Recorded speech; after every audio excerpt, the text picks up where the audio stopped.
Rolex எப்பா Rolex ஐயய்ய இவனுங்க கேங்குக்கு பாஸ் ஆனதுல இருந்து என் ஃபியூஸ புடிக்கிட்டே இருக்கானுங்க. என்னடா காவாயில அடைச்சு வச்சிருந்த எல்லா எலிகளும் நம்ம கையை விட்டு போனதுக்கு காரணம் ஜாக் பாண்டின்னு சொல்றாங்க. அது மட்டும் இல்ல, பாதாளத்துல பதுக்கி வச்சிருந்த பால் எல்லாம் காணாம போனதுக்கு காரணம் குலுக்கு ரவின்னு ஒரு நாய். எனது பாலும் புட்டுக்குச்சா?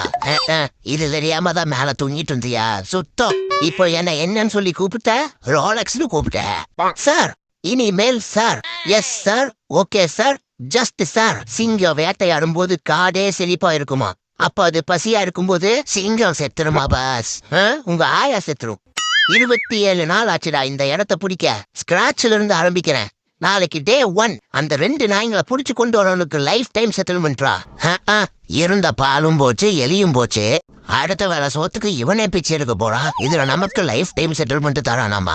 இதுக்குதான் இவங்கிட்ட கான்வர்சேஷன் வேணான்னு சொன்னான்டா கரிசு.